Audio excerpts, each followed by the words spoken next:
Hi mga mommies! Welcome to my mini vlog.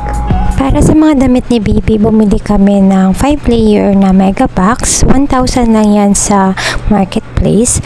Then bumili na rin ako ng mga underwear and then pantulog na magagamit ko sa hospital. Di botones pala itong mga pantulog na to and highly recommended ko to lalo na sa mga nagpapa-breastfeed. And for me pala mga mami, isa sa mga must-have, lalo na kung cesarean delivery ka, is yung gantong klase ng arinol. Lalo sa mga padede moms kasi ihi tayo ng ihi dahil nga inom din tayo na inom ng tubig. Napaka-comfortable nitong gamitin and very safe siya kasi secure talaga yung cover niya and ang dali din naman linisin. At though hindi ko siya nagamit ng sobrang tagal kasi nung kaya ko nang kumilos, sa CR na ako umiihi dahil mas gusto ko nga mag-wash ng water kesa sa laging naka-wipes. Takaw space nga lang kasi malaki siya. And bago ko manganak, nag-add na rin ako ng receiving blanket na white. Mas maganda to kasi mas malambot and mas makapal. And nag-add na rin ako ng burp cloth and nakahanap na rin ako ng maganda at affordable na baby towel.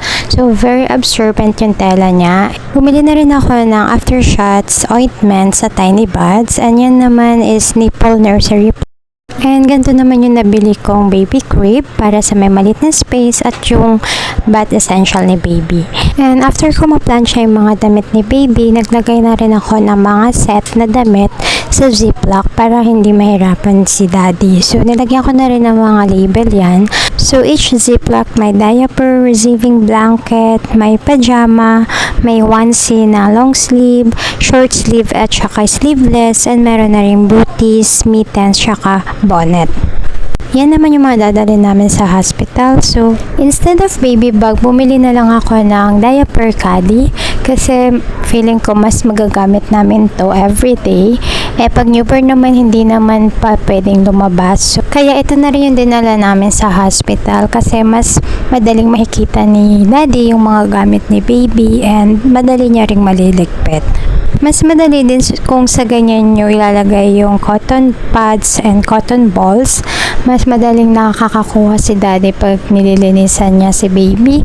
And yung aking breastfeeding essentials, nilagay ko din sa maliit na bag na yan para isang bitbitan na lang. So pag kailangan ko magpa-breastfeed before and after, yan na lang yung bitbit ko. Nandiyan na rin yung tissue, yung wipes. Nilagay ko na rin dyan yung breastfeeding cover namin ni baby. And ito na yung ginamit naming bag para sa mga damit ni baby. And nagkasya naman lahat. So yung first ziplock na yan yung mga bath essential ni baby. So naglagay lang ako sa maliit na ziplock ng cotton pads, cotton balls, and cotton buds. And then yung bath wash niya at saka yung towel niya. Para pag hiningi ng nurse kapag paliliguan si baby, nasa iisang ziplock na lang. Pati yung mga burp cloth nilagay ko sa isang ziplock. And then yan yung first outfit ni baby. Yung white na may parang pink floral, blanket ni baby yon. Inad ko yon para malagyan ng sapin yung paghihigaan kay baby. So, yung nilagay ko palang label is yung madaling maintindihan ni daddy. Like nilagay ko morning outfit day 1 and then merong night outfit day 1. Then nilagay ko na rin sa isang ziplock yung mga extra naming dala na damit ni baby.